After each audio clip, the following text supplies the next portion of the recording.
I've spoken to a bunch of people on this, and maybe I'm personally biased and think it's a little bit better because just tempo out helps a lot in the mirror. But you do have to keep in mind that all your powerful spike cards, the opposing Galakron Priest can also steal from you. So eventually, if they manage to find a Zephrys or a Dragon Queen Alexstrasza, they can use that against you, which is something that doesn't happen much in the normal mirror if they're both Galakron Priest.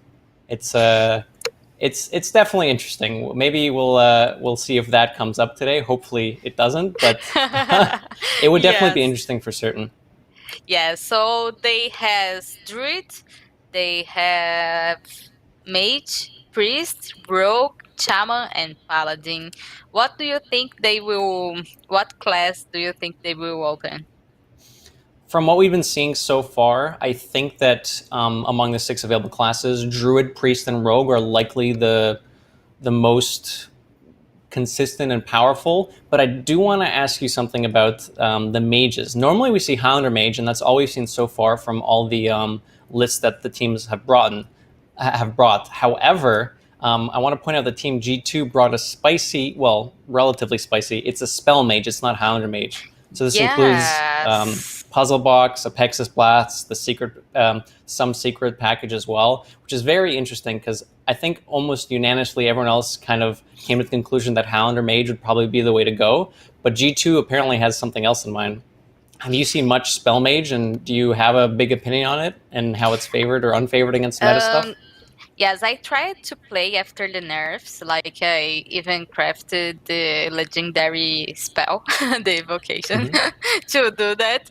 But honestly, I didn't make a huge success with the deck. So I think it's good against Priest, and this is it. I don't know other really favorable matchup the Spell Mage can cross.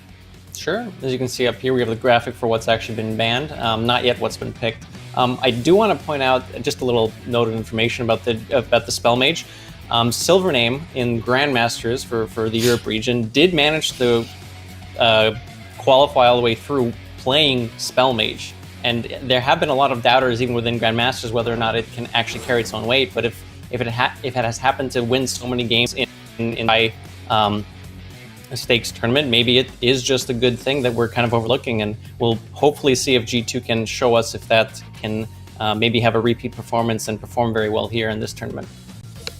Yes, I was expecting that from Team Liquid, since Frozen brought that on Grandmaster as well, but for G2 I wasn't, so it's really a surprise for me, the Spell Mage, for sure. Yeah, it definitely is very interesting. Most of the other archetypes are pretty similar between the two teams here. One other notable difference is that G2 has decided to bring Galakron Shaman, whereas Team World Elite has decided to bring Totem Shaman. I've noticed that most of the Chinese teams, if not all of them, have been bringing only Totem Shaman, and I've seen that the international players are leading towards Galakron Shaman. I'm curious to know if, not being too familiar with what's popular in the Chinese meta, I'm curious if Totem Shaman is much more powerful and prevalent in their meta compared to Shaman in ours. And I'm curious if they also have the opportunity to play Shaman in more than just 10 class tournaments, because normally we don't see Shaman brought too much. Yeah. in the tournaments we've been seeing. All right. Yes, and now we already have the first match. It will be Dragon Druid against Galakron Priest. What do you think about it? It's an interesting matchup. I initially thought Priest was a little bit favored, but it's in old variations of Priest. With the Galakron Priest nowadays, I think Druid is a little bit favored. It's still very important to be able to ramp early into the powerful Dragon Curves or Glowfly Swarms, Exotic Mount Seller boards that are difficult for the Priest to deal with. In the past, we have seen stuff like Holy Nova and Breath of the Infinite to help deal with some of the tokeny builds that Druid can bring. However, I feel that as Druid players have been learning to play around stuff, they generally don't overcommit onto the board unless they have a very durable board, either with a Mount Seller or a Glowfly Swarm together with a Soul of the Forest or the Power Wild to get out of that 2 damage AoE range. So I do feel that it's Druid favored, but the stats are showing that it's not overly favored because the Priest still has some stuff that they can do to get back in it. Yes, and this is a Highlander priest, so It is. we have Zephyrs as a tool, right? So it's different from what we are used to watch. Definitely. And this is one of the matchups where trying to play for tempo can be a very powerful thing. We've seen that sometimes druids get overwhelmed, and normally it's not priest you think of that kind of runs people over with their minions. They have a lot of removal, they have some healing available as well, but generally you think of decks like warrior or demon hunter that can kind of smork them down. But we'll see if Ulov here piloting the Highlander priest can provide enough pressure to stop RDU from trying to follow his game plan of making big boards of sticky stuff. Yes, and he's thinking of using Zephyrs right now, like Hacker. Yeah. Zephyrs is a very important tool in this matchup for a couple of reasons, at least from what I've noted. One is having it for pressure early is incredibly strong because you don't have that many minions you can actually play on turn 1 and 2 as priest. So having something like for certain to play early on is a very big deal because the Zephyrs can act as a 2-drop and it can give you something to play on turn 3. And as you transition to late game, it can give you the final bloodlust that you might need to end the game, or maybe if you are trying to run them out of resources, it gives you the Master Spell to get through a Soul of the Forest, or another to get through a board of 6 dragons. It's one of the most flexible cards in this matchup, and I find it can be used for a variety of different ways. Yeah, for sure. And now we have the hand of RDU. It's not looking... Oh, this stuff deck helps a lot, right? Yeah. Overgrowth definitely helps. One of the main ways that Druid might be able to just kind of flounder around and not get the job done is if they can't gain enough mana to do more things than their opponent. In this case, RDU did find the Overgrowth, but he is taking a lot of damage. Like like we spoke about, the Zephyrs into Animal Companion curve was very, very aggressive. Yes, and he's marking RDU for sure. Like, he already has 17 life total, so I don't know how he will get through this because the hand of him isn't like quite good. Yeah, it's not very reactive, RDU's hand. He has a couple options here. Mount Stellar with just one spell isn't that tempting, so it does look like he's going for Glowfly Swarm and buffing it to be outside of the range of Breath of the Infinite, which we can see in Ulov's hand. And this is the point where we kind of see, once Druid gets on the board, can Priest be aggressive enough to end the game here, or does Ulov have to kind of transition to a sort of more controlling game style now that he's not able to finish out the game against RDU? Right, but here he doesn't have a way to get off the board of RU, so I think he will go with Tempo. Yep. And let's see if he will coin the Apotheosis. Yeah. I really like that he started off with Dark Prophecy here. Dark Prophecy is, for those who don't know, it's not actually quite a common card. It's a 3-mana spell that discovers a 2-health minion and gives it +3 health. Now, generally, 2-mana minions on turn 3 sounds a little weird, but the extra +3 health matters quite a bit, especially when the Priest hero power comes into play where you can actually heal your minions up. I think Ulov started off with a Dark Prophecy to see if he can find a spell damage minion. There are quite a few on 2 mana, because if he did find spell damage, he could have coined out the Breath of the Infinite, completely clearing RDU's board. Okay, and he did some trades here. Yep. I think he wanted to minimize how much could actually get through the Bone Wraith, but he still wants to take an aggressive stance because he does realize that with his hand, he has some removal, but probably not enough to consistently get rid of boards. Right. And here he have the Mount Cellar with now two spells. Let's see if he can get some good beasts, because the taunt one for... and the worst one. Hares are cute. Not very powerful here, but they are cute. Yeah, okay. And the Time Reap probably will enter now. Yep, quite likely. I don't see much else that can happen. One of the big ways to swing the game around is using the Mind Flayer. I'm not going to try to pronounce the second half of that. To use the Mind Flayer on the left side of the hand here. It's a 3-mana 3/3 minion that copies... it gains a death rattle that when it dies, it spawns a copy of whatever you choose on your opponent's side of the board. Unfortunately, Yulov won't be able to use it here because he doesn't have enough mana to gain that and also use the time rip. So he might have to save it for something later on, perhaps on a big dragon. Yeah, for sure. And now Overgrowth is a really good overflow. Sorry, is a really good draw for RDU to fill up his hand again and maybe make some better turns with the Mount Seller. And maybe he can find the soft forest for the next few turns to make against with the glow fights. Let's see what he got. And of course, he wants Zera for sure. Yeah, Ysera is one of the most powerful cards in this matchup, and against Galakon Priest as well, because Soul Mirror being one of the main things that lets Priest clear large boards doesn't work that well against all dragons. Ysera itself is a 4/12, and a lot of dragons can be defensively statted, such as Emerald Explorers, Malagos, and Skeletal Dragon. There's a lot of dragons that might not be cleared by Soul Mirror, so it definitely is something good to get out early. Yeah, and RDU doesn't have pressure on his board, but he will manage to do that on the next turn, or either with the Explorer or with the Glow Fights and the Soft Forest. Yep, and Yulov has to kind of figure out how he wants to set up this turn to be prepared to deal with what he believes RDU can bring out next turn. Yeah. No Soul Mirror. He does have the Breath of the Infinite still, but depending on what RDU generates as a board, it might not be that useful. He can consider just playing Kronks as a 6/6 because bigger minions are harder for Druids to deal with in one go. He might have to use multiple resources for it. Yeah. Maybe he thinks that he can find something in RDU's deck that could help. Maybe a Thought Steal. But I think it's likely going to be either Kronks or Mana Saber plus something else. The 2-drop, right?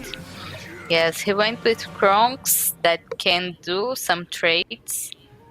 And let's see if RDU doesn't want to go with another Mount Seller, maybe, because now he has how to buff the hand and the board. And he has the 3 0-cost spells, right? Yeah, definitely. His last Mount Seller was only a 2-spell Mount Seller, so the barn there wasn't quite that full, but this one's going to be a lot bigger if he does choose to go for it. Yeah. Soul of the Forest. As we talked about earlier, it's kind of hard for Priest to deal with such a wide board with Death Rattles when Savage Roar is a threat on the other side. Let me see. I think he might need like a Holy Nova on top of the Breath of the Infinite to stay alive here. Yeah, they doesn't have the mana to do the mirror plus the Breath of Infinite. Yep, a little close. Even if he had developed the Mana Saber, it still wouldn't have been enough. Yeah. He could swing and get 9 mana. He Is could there still try anything to... that he can do to survive another turn? Because RDU hand, he has the Savage Roar plus the Power of the Wild. I'm trying to find something that does actually save him. You probably have to... So, let's say you remove nothing and you don't play any taunts. You're definitely dead to the board. You're definitely dead to just one Savage Roar. I think Yulov has to at least put up one taunt in the way, and that's the only thing he can do that's defensive. He can still play Breath of the Infinite, but it doesn't actually take any damage off the board. He could go Soul Mirror, which also generates his own board, and say, I can't beat Savage Roar right now, let me at least develop a board and try to fight back. Which I think is what he's going to go for here. Yeah, do you think you would have done Soul Mirror here as well? Yeah, but this way he's pretty much dead. Yeah. Unfortunately, I think in this scenario, there wasn't a line that kept Yulov alive. I think he was dead no matter what he did this turn. I don't even think there's anything in RDU's deck that he could have found with Thought Steal to help out. Maybe an Iron Bark, but I'm not even sure that would actually stop lethal. I don't think he can put enough taunts in the way. Yes, it was too much damage, and with Power of the Wild, RDU is closing up the first game of the series. Yep. It's about lethal damage here, maybe a little bit over. 12 extra. 12, yeah. Yeah. I mean, I want to talk a little about some of the classes that these teams are picking versus what was banned. In last year's standing specifically, obviously you want to ban the in quotes good classes, but there are still quite a lot of classes right now and archetypes that can actually sweep a complete lineup, and we've seen this already. We've seen Rogue do it. We saw Priest do it yesterday. I wouldn't be surprised even if we could see Druid do it today. Honestly, Druid is also a deck that can just beat everything that comes up against it with good enough draws, with ramp, with development. That being said, do you have a deck that you think should be queued up against G2's Druid now? So I was looking to the lists and I was going to say maybe Rogue, but the thing is that they has the stealth Rogue. So I don't know without the Blackjack if they Blackjack can Stunner? if they can do that right, because they doesn't have a way to clear boards or make that much pressure. So I don't know, maybe we are going to face a mirror here. Do you ever think we see something like a Murloc Paladin come out? I think in testing I've seen some Murloc Paladin really dunk on Druids, but I don't know how well the Paladin would continue past that. If it manages to get the win against Druid, it might have a difficult time against some of the other decks they would queue into. Yeah, the thing is, it's last hero standing. Like, they will manage to win that, but and another one, they will probably know. That's fair. That makes sense. I think I agree with you on the Rogue, though. I think Rogue might be, outside of the mirror, might be a pretty decent thing to try and line up here. Like you said, there's no Blackjack Stunner, so it'll be difficult to bounce back a big either Dragon or Mount Sailor that ends up getting Ironbark taunted. But I think with 2 Questing Adventures in World Elite's Rogue list, that they still can kind of sneak the game away before the Mount Sailor turns can even happen if they get it down fast enough. And I feel like some of the stealth package, even including a copy of Worgen Infiltrator, which we don't see too often, might help get some early chip damage that can get the Druid low enough. Do you find that in Rogue, even if not Stealth Rogue, but Secret Rogue, do you find that generally the game ends before Druid manages to do anything, or do the games go on a bit longer? Yeah, it depends. Like, we saw this on this game as Priest, like, going full board and making a lot of damage on the Druid, but once the Druid gets like overflow and those kind of stuff to generate mana and then goes with the clear and board, I think it's the same thing with Rogue, right? Yep, fair enough. We see that Yuan Su is going to be coming up next to try and challenge RDU. Looks like RDU has a pretty well-rounded caster score here, and Yuan Su has some very strong points here and experience in decision making. Yes, Yuan Su has a good decision making. Let's see if he will get there. Oh, wow. Okay. Murloc Paladin now. I wasn't completely serious, but yeah, I mean, the stats, as we said, the stats show that Murloc Paladin is incredibly favored. We talked about Druid not being able to remove a lot of early boards, so if there are decks that just apply consistent early pressure while the Druid is ramping to their late game turns, they can just get run over pretty easily. Have you seen much Murloc Paladin in open cups or on ladder? Yes, actually I did, and I was playing Druid and I didn't have that much difficult to deal with the Pala, but yes, Paladin can be so much aggressive, and with the Cold Lights here, they can build a board that Druid doesn't have a way to deal with, right? Mm-hmm.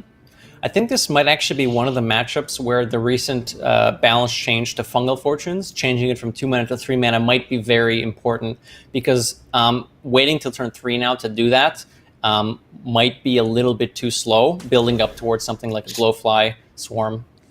Yeah, and now RDU has another time 2 Mount Sellers on the initial hand. On this matchup in specific, I know that there is not such a thing that you want to see in your hand. Yeah, that's a little scary. On the bright side, he won't be discarding them from Fungal Fortunes, but yeah. The downside is they're not playable for quite a long time, especially without ramp. Yeah. We see Yuansu has a very aggressive opening, 3 1-drops in his opening hand, including copies of Hungry Crab in the deck that I actually didn't notice the first time, but it kind of makes sense. Yes, it does. And yesterday we see a team that has the Hungry Crab as well. Okay, and this is probably the stars aligning for Yuansu. He gets to go first with the Murloc deck, the more aggressive deck against Druid, which means he's going to be developing stuff faster and more aggressively than RDU will be able to respond with. Interestingly enough, the Fish Flinger actually gives RDU something to do this turn. Yeah. Okay, there's the weapon, but for sure the Hungry Crab will do with that. It's brutal already for that's RDU. one of the, oh my god. That's one of the best applications too. You can use it to get rid of one of your tokens, like the 1/1 as for a buff, but you can also use it if you Fish Flinger your opponent and then take their minion and eat it for the buff. And he bought it, the bait. Yeah. RDU could have passed and not done anything, but he tried to develop something to contest the board. And wasn't even contesting, but yeah, it was what he maybe had it tanked to do. some damage. So RDU has the option to go coin Innervate Glowfly Swarm, but I believe he'd only be spawning 3 2/2s? Yes, 3 2/2s. And Which spending his coin and Innervate, it doesn't look well here. I think he still has to do it because otherwise he's just passing and accepting all of this damage and then more development from Yuansu. Even though it doesn't look too great right now, I think he does have to do something to try and fight back. Yes, but War Leader is going through right now. Oh, wow. We were talking about Murloc buffs and Battlegrounds, but it looks like we're going to see them in Constructed too. Yeah. Generally, some of the Murlocs do have lower health totals, so they can be removed with stuff like Bog Beam, maybe a Crystal Power or a Claw, if some people are running Claw as well. But using the Kool-Aid Seer to get everything out of range of those cards means that now RDU needs multiple cards to be able to deal with threats, which is just not something that Druid can do. Druid struggles dealing with a lot of high health minions in general, let alone a full board of high health minions. Yeah. I'm curious what RDU might need to be able to come back into this game. Yes, and I don't know how he's going to do that because I think there's no way here. So there's no development RDU can make this turn. He chooses not to play the Murloc Raider. Why do you think he held that back? It's because if he does that, maybe Yuansu has like a spot to trade and then War Leader and had lethal. Oh, so keeps him alive for one more turn. That makes sense. Yeah, unfortunately, that extra turn is not going to help out too much. There's just... I don't think there's anything in RDU's deck that can remotely come close to dealing with this. That's turn 5. This is Concede from RDU. So Yuansu takes the win there with a Murloc Paladin, and that's... When you have polarizing matchups like that, it's kind of important in Last Year's Standing to have some of those decks that can shut out something that you are afraid of sweeping your lineup. But we'll see if the Paladin can kind of stick around. Generally, in Last Year's Standing, I think you and Gia talked about this a little bit earlier. If you have decks that, if you have lineups that generally go 3-0 or 3-2, and when the 3-2 happens, it's because someone won the first match, then they counter-queued, then they counter-queued again, and so on and so forth. So you kind of ping-pong back and forth. Or it's a 3-0 where you lose the first one, you lose the counter-queue, and then you just have nothing else to deal with it. So right now it looks like we're bouncing back and forth, but we have to see if G2 has a response for this. Yes, they have Mage, Rogue, the Priest, Shaman, and his own Paladin. What do you think? This might actually be a place where the Spell Mage can shine. With 2 copies of Flame Ward, it might be able to deal with the early Murloc boards by clearing them, setting up the secret. And I think also with the freezes up until late game, there might be enough ways to kind of delay the game until the mage can deal with the board. So mage, I think, is definitely an option.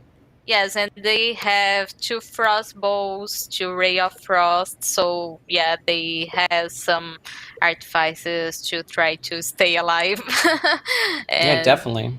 get the control. Yes, It definitely looks spell very mage anti-aggressive. is yeah. I like it. I hope they do this because we don't get to see too much spell mage besides the silver name, as you said. Yeah, and Frozen, I think, as well, brought out once or twice. Yeah, yeah. I mean, it's kind of funny because you don't think too much about bringing something that to counter Paladin, but it might be something that you have to consider, because if you do end up queuing Druid, and you get counter queued with a very tempo heavy deck, you might need something very control-y that can help you stay alive against that deck for a while. I think Priest might also be an option, but again, Priest has ways to deal with kind of small health minions, which Murlocs do have, but if something like a Felfa Navigator or Cold Sightseer comes down, maybe even Priest could be run over. Yes, even Soul Mirror is not enough, and like we said, we saw in this matchup, it was turn 5, and the druid was dead. Yeah, the games can end really quickly with decks that get on the board really fast and just pump out a lot of damage. The one downside to these decks is that they don't have a lot of value. So if their early boards are cleared a few times, they're just going to run out of gas. And it's a matter of having decks that can remove the board over and over again.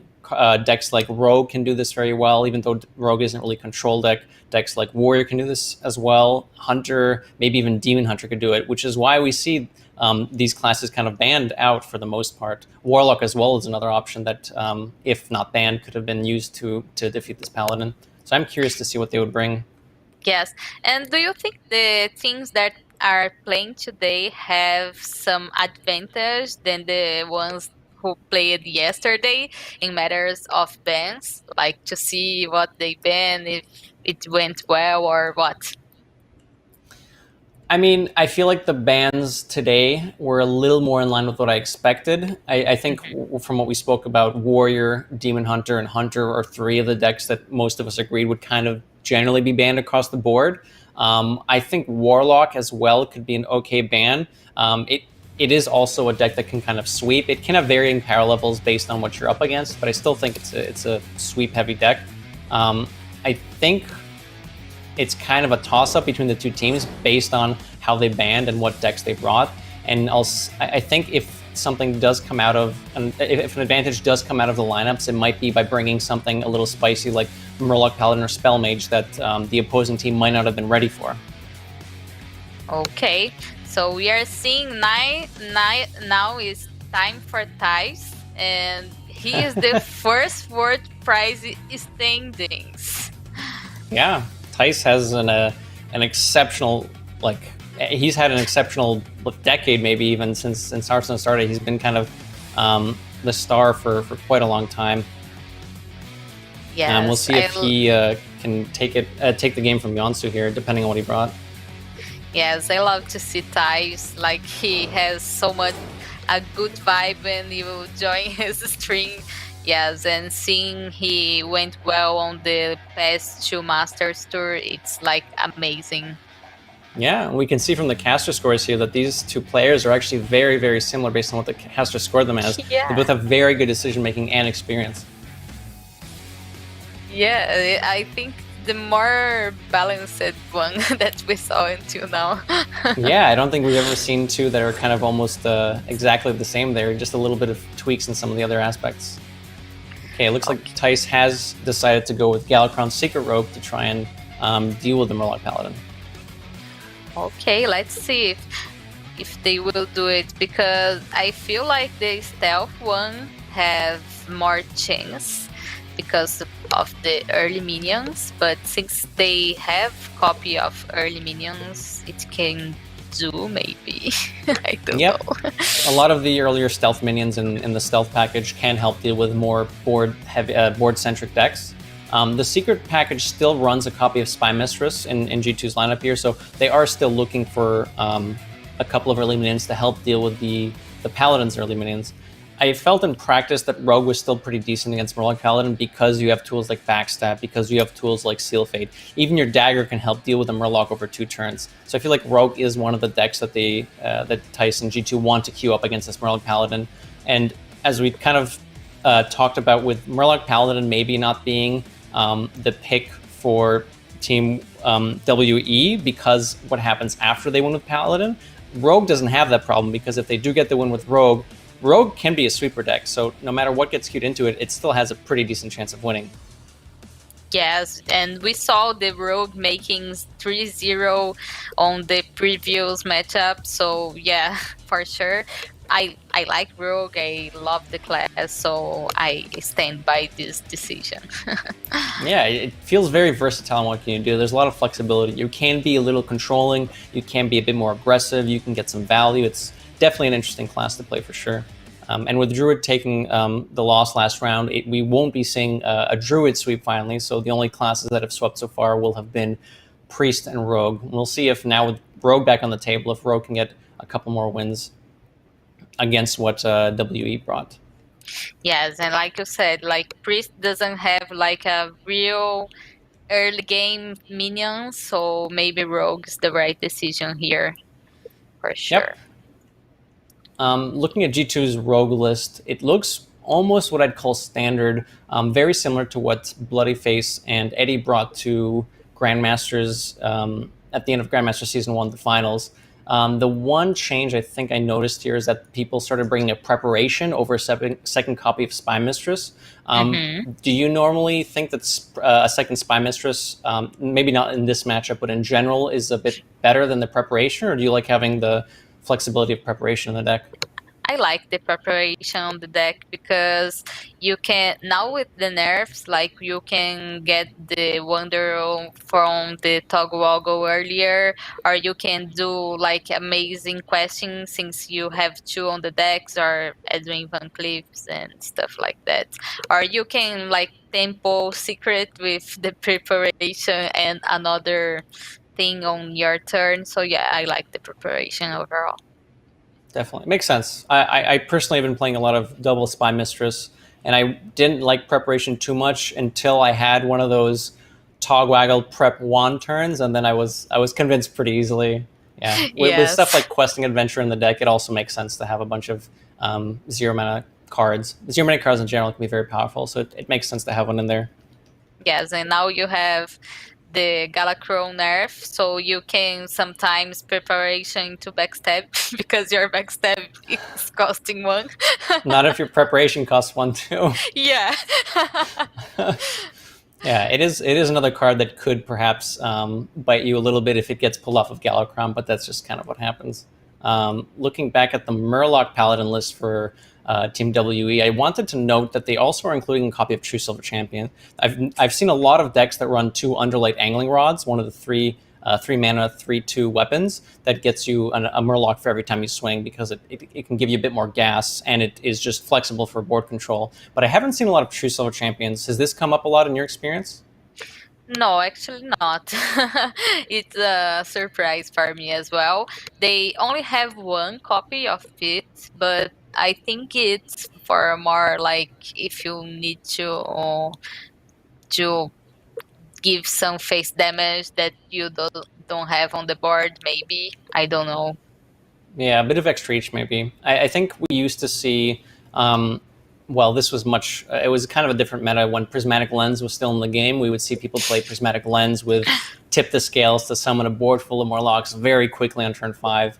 And in decks like that, we did see stuff like Leroy Jenkins and Zephyrus even quite a bit. I've even seen people play Dragon Queen Alex Strauss in that deck, which is just crazy. But having that in kind of like an aggressive deck. But since the rotation of Prismatic Lens, we've kind of strayed away from that, and we see more board-centric stuff. But it is nice to see that they do have a bit of extra reach with a True Silver Champion, which I think can honestly help in board matchups, board-centric matchups as well, if that's what they expect people to bring. Yes. Yes, they does have the toxic thing, so I don't know to get through the taunts. Let's see how it goes, Language Hacker. We are waiting here for the next matchup. Let's see.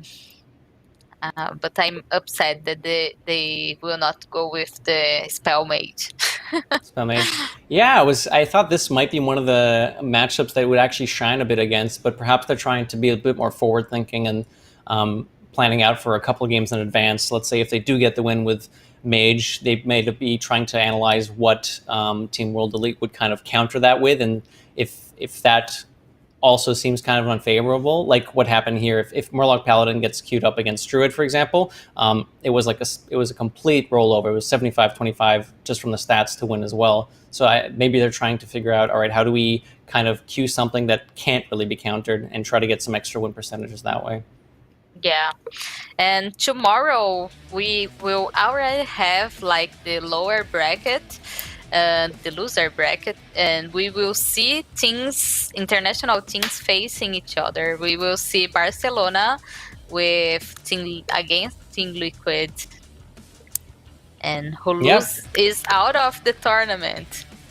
Yeah, so with the double elimination setup right now, you can lose once and still be okay after your initial matches. But once you have that second loss, you're out of the tournament. And after the initial Group A and Group B matches, we will be seeing two teams advance from each group, from Group A and Group B, to move on to the semifinals, and then beyond that to the grand finals. Yes, we are on the second day of the cup, so we will have more 5 days of of tournaments. So yeah, we have a lot of Hearthstone this week. Yep. All right, now we see that the game has started. Yuansu is on the coin this time, and Tice is on the play.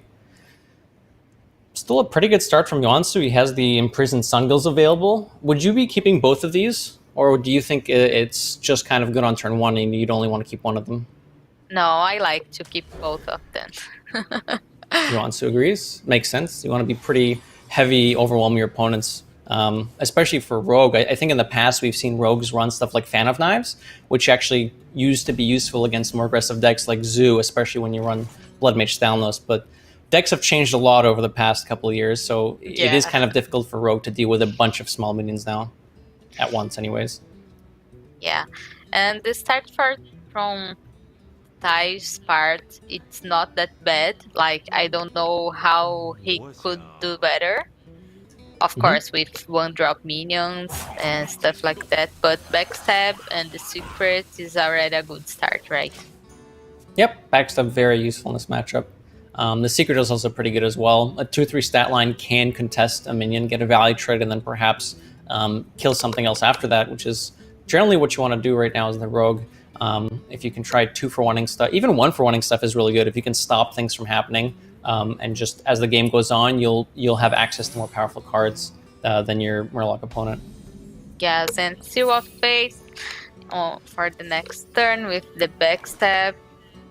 It's not looking that bad for Tice. Yeah, Tice has some good stuff to do. Questing is one of the cards you might not want in this matchup when you're on the play and don't have the coin available, but it might still be able to be used depending on what Yuansu decides to develop here. Yeah, for sure, because if he does do the Murloc, the 1 mana, it will be a really good turn for the questing. Yeah. The deck lists are open, so Yuansu here does know the secrets that Tice is running in his deck. There's 2 copies of Ambush and 2 copies of Dirty Tricks. So he knows if he plays a spell, that one can proc, and if he knows if he plays a minion, that this one, Ambush, can proc. So playing the Imprisoned Sungill here, he holds back the Tidecaller, interestingly. Yeah, and on the way back, he has the weapon that can deal with the 2-3 with the poison and keep the minions alive. But I think I actually like this quite a lot. Another one. Yeah, he does have the second Ambush. It's a little awkward here, and I actually like this a lot from Yuansu. By not playing any minions here, it means that if Tice does end up having a Seal Fate or Backstab on turn 3, it doesn't really line up well with what he would want to do on this turn, because now, like, if he doesn't have anything else to play except for Seal Fate or maybe a Backstab Miscreant, there's nothing Tice can do except what Seal Fate face, but I think Tice wants to save that for removal. So I think holding this from Yuansu so that he can develop the weapon after to remove threats before he develops his own threats is actually really, really smart. Yeah, I like it as well. Let's see if the Hung Crabs enter. Okay. Every time I've seen this Hungry Crab, it's been very, very powerful. Yeah. Why aren't we running this all the time? Oh, now Thais has, but he doesn't have like a really good minion to target and Yeah. bounce back to the hand. The benefit of running an aggressive deck like this is that when you do have stuff stunned back to your hand, it's still pretty cheap to play back out. Yeah.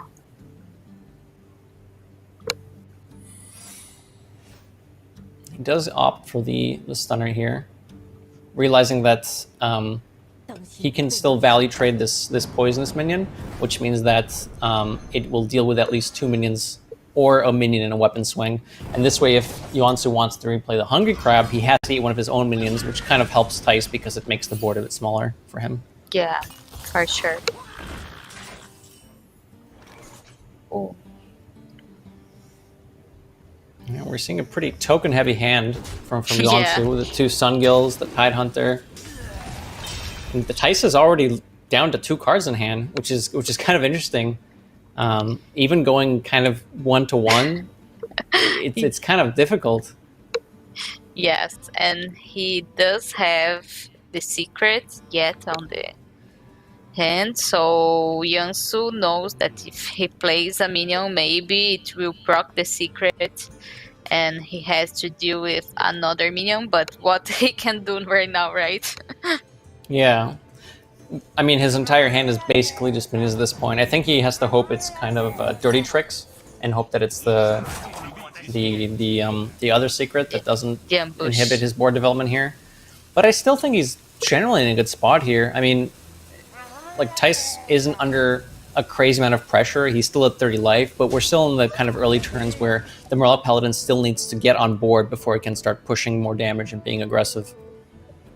Yes, and now with Tog Woggle in play, but he doesn't have the mana, of course, and he doesn't have the time, like in 2 turns, but the Seal of Fate will generate a Lucky, but if he does the Seal of Fate, he will probably want to play the Lucky, right?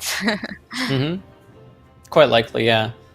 So Tice has to kind of plan out the next few turns and think if he actually can go for a Togwaggle on turn 7. Because if he can, it might influence how he wants to plan out these turns right now. Like you said, if he Seal Fates here, maybe he wants to play the Lackey, depending on what it is. Whereas if he plays Shield of Galakron, maybe it gives him some more flexibility for next turn. Yes, I think Seal Fate also being held for something like a Murloc War Leader might be a bit more useful as well, because using it to deal 1 damage feels kind of sad.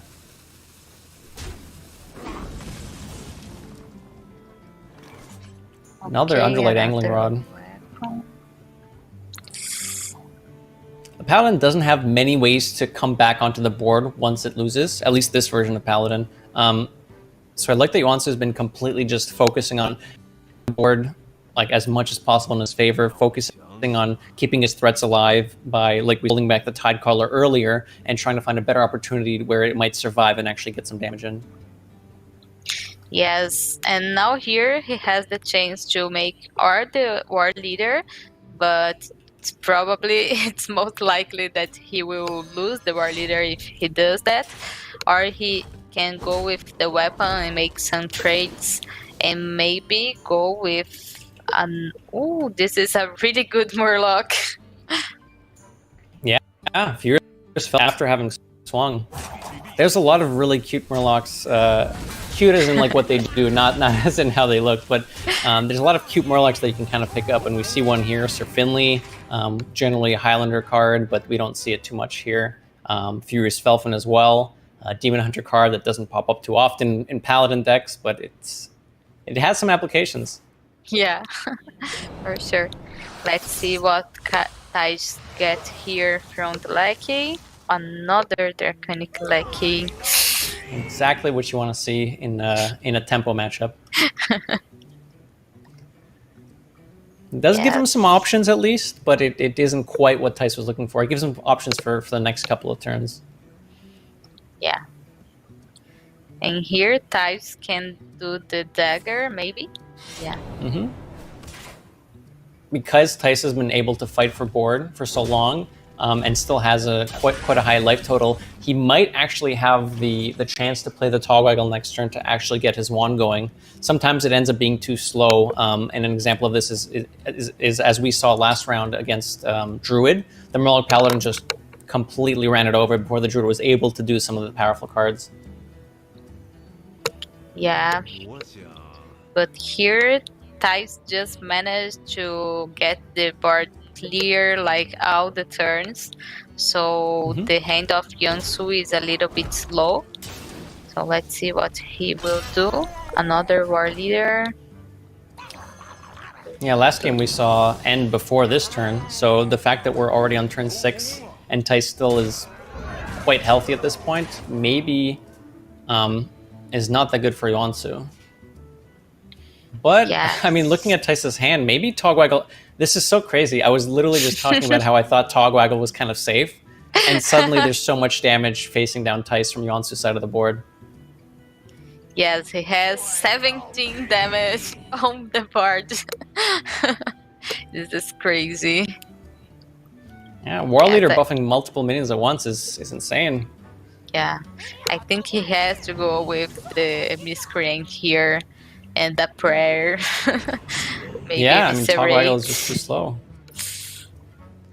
Blade Flurry, if it was 2 mana, maybe. Blade Flurry hasn't been 2 mana for a very, very long time. Yes, I'm not sure if any of these will help. So we know that Yuansu has a second War Leader, so that if Tice doesn't remove much on the Murloc board here, it is just lethal damage. Yes, and so Tice has to find something to do. Yes, but how? He has to evolve. Restless Mummy? Big Taunt? No. Not quite. Takes down the big Murloc. So there's 11 damage left over. With a War Leader in hand, that's going to be plus 7 damage on the board, and the Hand of Adal coming down just for some extra measure.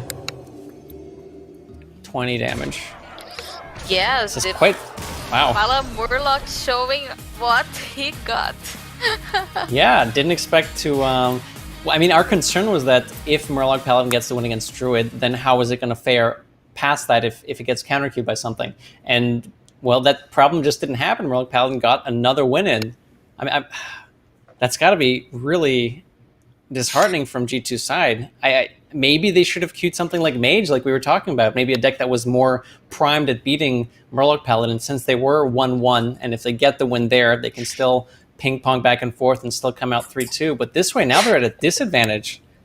Yes, they now have to go with a class, win against the Murloc, and then win against another class that they can counter pick it, right? So I don't know. This isn't looking good for G2.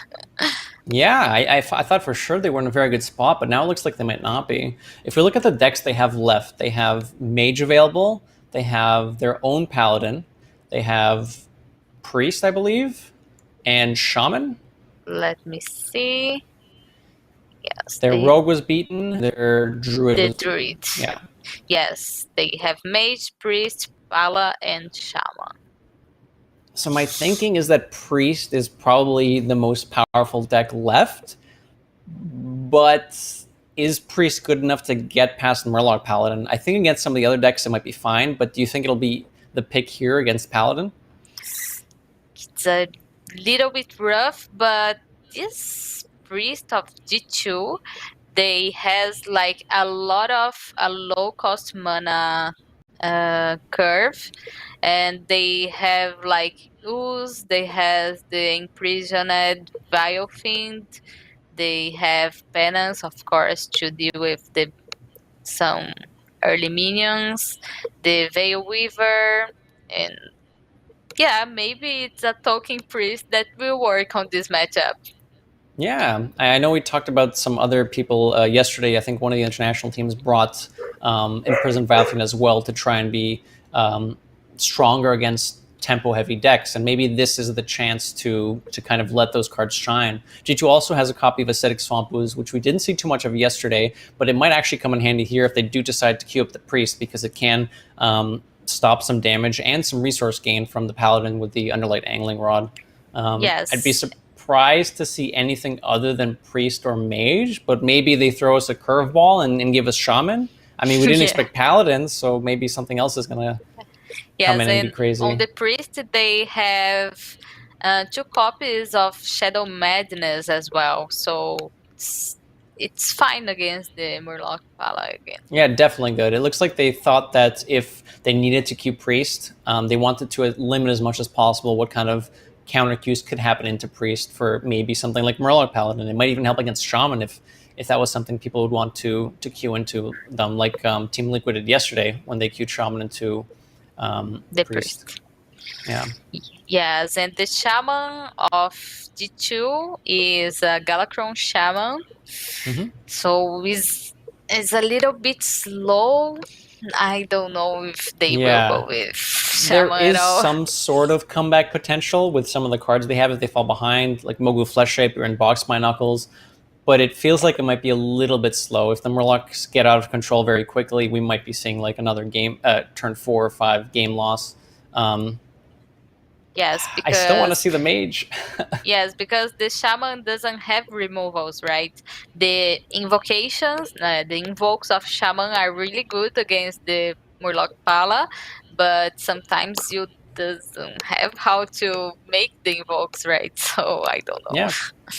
I mean, we saw in this match, too, the way the Murloc Paladin was playing with the Sun Gills and the Tide Hunters. It's difficult to deal with a wide board of minions when you don't run AoE in your deck. And a Shaman would also be another deck that doesn't, at least Galakron Shaman, doesn't have a deck that has a lot of AoE. Like you said, the Invokes can help deal with minions on like a 1-by-1 basis. But if there's 5 or 6 minions with 1 health, there's not a whole lot you can do about that. You're going to end up taking a lot of chip damage over time. Yeah, and the weapon of Shaman is too expensive, so yeah, I'm looking forward to see the Priest or the Mage, but likely the Priest. Yeah, I mean, I think they could have potentially gone with Mage before this round, this game, if they hadn't queued up Rogue, if they were trying to just counter queue and keep up with the going back and forth on wins. But now that they're behind, I think they do need to pick a sweeper deck. And although I think Spellmage can shine in some matchups, I'm not sure if it is considered a sweeper deck. Yes, I don't know, because it will depend what we goes after that. But I don't feel like Mage has the potential to sweep the matchup. Yeah, that's fair. So if, let's say we do think that G2 is going to queue up Priest now, and let's say that they do happen to be Murloc Paladin, let's consider what possibly Team World Elite could queue back after that to try and get a win against the Priest. Because they still have quite a few decks available. Yes. They still have, I believe they still have their own Druid as well. Yeah. They have Druid, Shaman, they will have lost Paladin at this point. They'll have Mage. And Rogue. So there's still a lot of heavy hitters on World Elite's side if the Priest counter queue comes in. Yeah. If that's the case, is there any specific deck you'd like to try and beat back G2's Priest if Priest is queued? I think we saw already today, like Druid is really good against Priest. The Rogue is even, so yeah, they have a really good chance to win this whole thing. Yeah, definitely. I think Druid might be one of their options. I was personally thinking of Mage as well, but I know that I keep hearing this, that really love playing Druid and they think it's very powerful, which to some extent makes me kind of surprised they didn't ban Druid if they have a lot of respect for it. But I mean, they were able to take it out with Murloc Paladin, so maybe that was the strategy. Leave up the Druid and try to come in there with something like Murloc Paladin. Yes, for sure. We were not expecting that, and G2 is trying to get the feedback to this matchup. Let's see. Seems like they have some issues to connect, right? So we are waiting for that. It'll be a few minutes.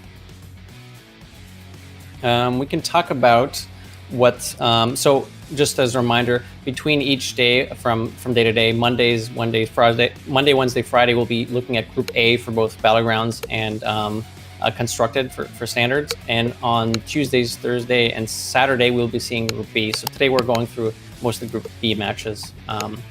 Here's a quick rundown of what's happened already in this round, where RDU took a whenever you love with Druid against Priest. He then lost against Paladin from Yonsu, and then G2 tried to counter Q with Rogue with Tice piloting that, but still did not manage to get the win there. So now they are down 1 and 2, and they're on game point, so they do need to find some way to win this game and the next one if they want to take the match against WE. Yes, but as you said, it's almost unlikely that they can do that, because almost endless hero is standing when you try to counter Q and your counter Q doesn't deal with that. Is really hard.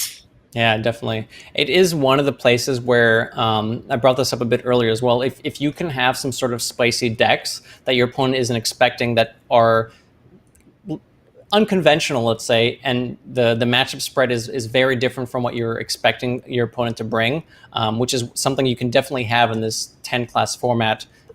You can have a lot of decks that you bring for specific scenarios that you might not end up playing, because out of your 6 remaining classes after bans, you only have to play and win 3 games. So you don't actually have to play all 6 classes. And that does give you some wiggle room to bring some wacky stuff like Murloc Paladin, like even Totem Shaman if you want to bring that. It gives you some very polarizing matchups that you can try to take advantage of if you happen to get the win early on in the round, as we saw.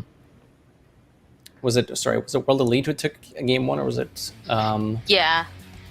And on this kind of format, we can go like wild on the tech cards, right? Because you know that you are not facing warriors or demon hunters or warlocks or, I don't know, rogues or whatever you want to ban.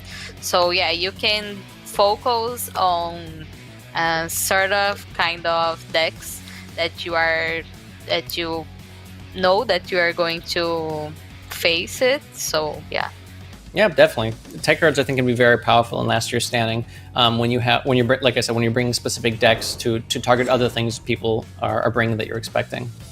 Looks like Casey's going to be queuing up next against Yonsu, and we'll see what he will be piloting. Also very experienced, and as we were just talking about, has good tech cards. So we'll see if Casey had an influence on some of these cards that G2 ended up bringing. Yeah, only the decision making or the micromanaging for Casey that isn't look that good. When I hated Casey, I didn't put the decision make as like too good, because I feel like Casey he takes a lot of initiative. Like, he plays really fast, and sometimes he doesn't think in the whole turn or the next couple of turns. What do you think about Casey specifically? I completely agree. I think he's a very strong player. He's also been around on the scene for a very long time. But he is prone to playing very quickly, which is very entertaining sometimes, especially if we have something like a Priest Mirror. We might see Casey just playing every turn out really like quick. But the downside to that is if you follow your instincts too heavily, maybe there's some weird play that you're not considering or don't immediately see. And I think for that reason, some of the casters gave him a little lower rating on those sections. Looks like Priest is coming.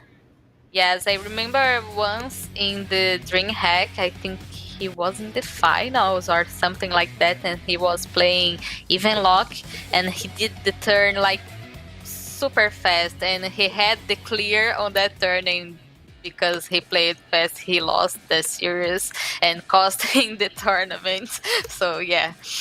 Yeah, definitely. It's a lot of players have different styles and kind of how they perform in terms of like strategies they do it in game. Like, you can see multiple people play Rogue, for example, in many different ways. Some people like to play very aggressively. Some people like to try to control the board a bit more, try to take it late game, especially with Galakrond available now.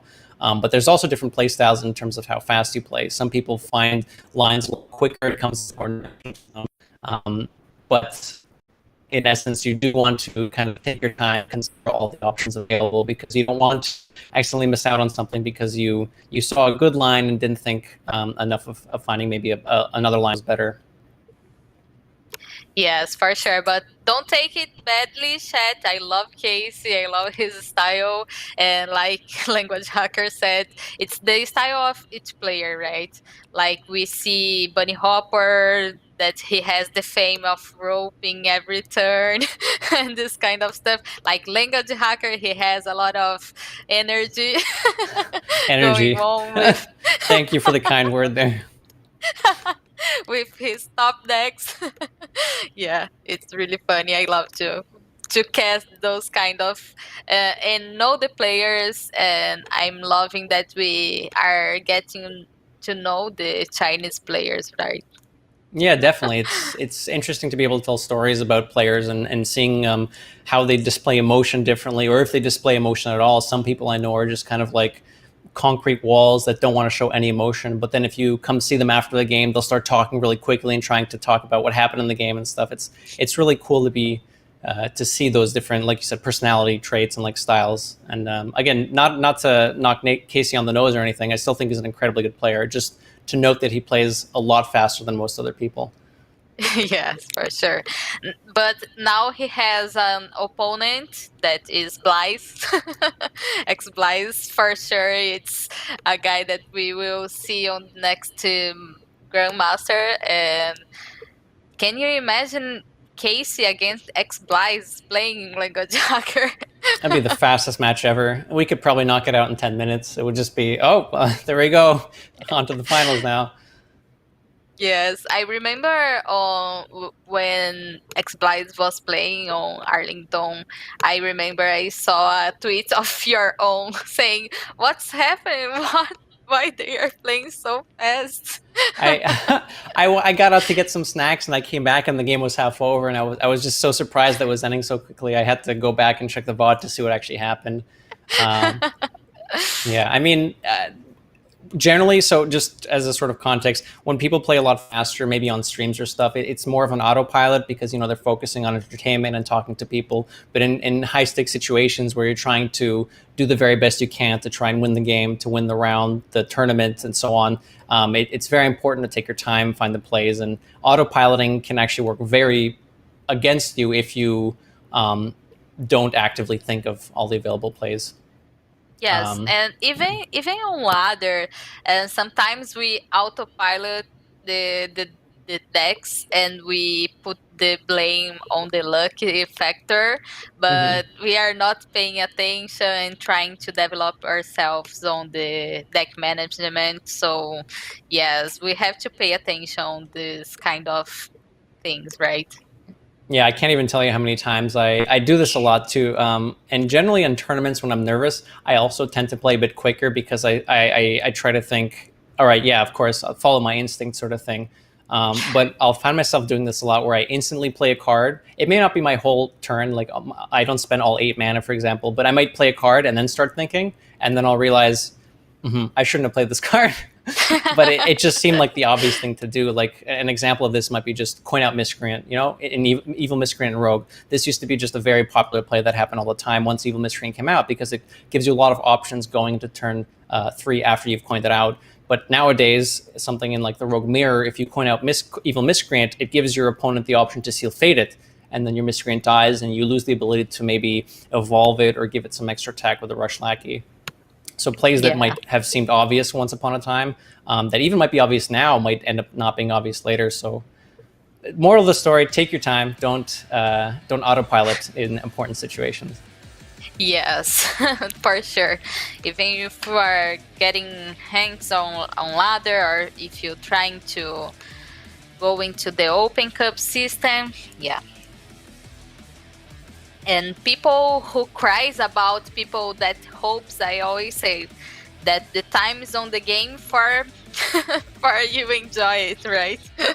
Yeah, it's not always about competition too. Ultimately, if you can enjoy something and you're here to have fun, then that's really important too. As I'm sure much of chat is here to have fun. Yeah.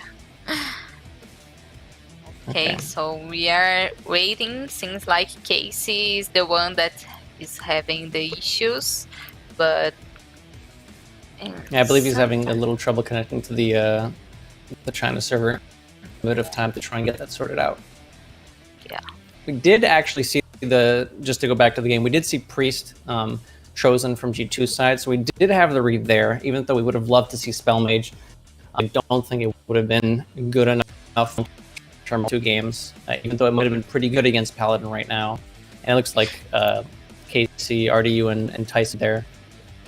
Yes, but like you said, like Priest is the most powerful deck that they have available here, right? So yep. Yeah, especially with the tech cards that we talked about. There's just so many tools to be able to control the board and deal with these tempo heavy minions, and it might also help them against Druid. Like we were saying, Druid might be the deck that World Elite queues back into G2 if G2 happens to take the win with Priest. And against Druid, stuff like Shadow Madness can actually help quite a bit against boards with Death Rattles, like Soul of the Forest. If you steal one of their minions that has the Death Rattle and trade it off on your side of the board, you get the Death Rattle and deny your opponent the Death Rattle. And that paired with stuff like a Vile Fiend coming early down actually can give you ways to pressure as well. So I think the Priest list that G2 ended up bringing is actually very spot on for this situation, and maybe that's exactly what they had in mind if they wanted to try to be better against decks like Druid and maybe some wackier decks like Shaman and Paladin. Yeah, one thing that they doesn't have on the Priest, another teams bring it was the Wild Pyromancer, and on this matchup in specific, maybe Pyromancer would help him like on the Murloc Palawan, right? Yeah, definitely. We have seen Wild Pyromancer pop up a little bit. It's generally as a one-of card. I think when Galakrond Priest started getting popular, it originally had 2 copies of Wild Pyromancer in the deck, but ultimately there didn't seem to be enough spells and enough minions in the meta that could easily get killed by it. So it ends up being more of a tech card as like a pseudo AoE. And I think it, like you said, it might have been actually pretty useful here against Paladin when you are trying to deal with a bunch of 1 health minions that may come from Imprisoned Sungill or Murloc Tidehunter. But it's probably a little too difficult to use against Druid if you're trying to deal with a much bigger board. It might still be possible if you can chain together, Pyromancer plus a Renew with an Apotheosis, but generally that's a bit harder to kind of get those kind of pieces together.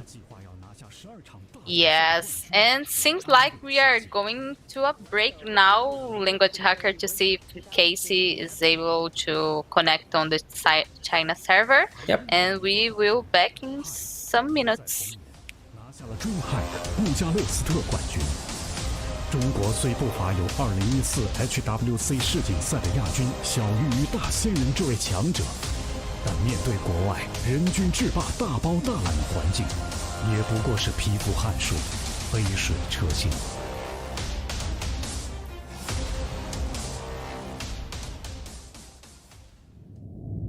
低谷蛰伏3秋，终将一鸣惊人。小鱼与大仙人的个人成就，给中国炉石之路带来了一丝曙光。接下来的3年，才算真刀真枪的实战。东方神龙逐渐苏醒，利爪开始展露锋芒。旋风斩，旋风斩！哇，赢了，赢了，绝对赢了！绝对赢了！潮神的斩杀绝对是不会错过的，我们相信潮神绝对不会错过斩杀的男人。潮神奴隶战封神，弱鸡力战欧洲群雄，为中国队捧回第1座世界级冠军奖杯。X-Hop 会师4狗包揽前2，世俱杯决战水立方 CL 夺冠的优异成绩，也在历史上写下了浓墨重彩的一笔。2018年炉石世界杯 ，Chalks、Rola、Omega Zero 4人合力，带回了4年来第1座暴雪官方标准模式世界赛的冠军，意味着中国炉石一个崭新的起点。我们能看到中国炉石传说选手不懈的努力，以及实实在在的进步。夺冠之路不易，中国炉石传说选手已经用成绩证明了，中国炉石已经具备了世界一流的水准。但在欢呼隐去、光环背后，现实仍然残酷，接连重挫的打击免不了被反复翻阅。2018中欧对抗赛，中方选手被打了0-8的惨烈开局，决赛小 T 惜败太子，只有经历过才知道过去的3年间，曾经陷入的低谷有多深。再踏夺冠征程，书写全新篇章。2019中国选手 Lie 夺得特级大师全球总决赛冠军。正如一声破晓，天际开，世人重新审视中国在炉石竞技的地位。在尝试到统计和博弈的最优解后，中国已经拥有了比肩世界的实力。在睽违1年之后，2020年世俱杯如约而至，豪强对抗被引燃，追寻自我的时机已到，英雄的名字将被铭记，望众突破困难，极尽距离，夺冠之路便是归途。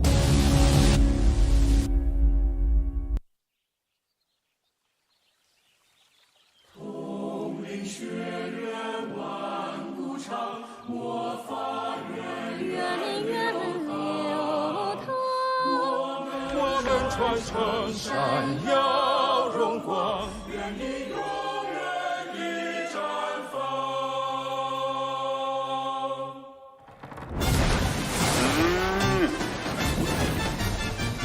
所有能模仿都会乖乖听话，你要好好学习它。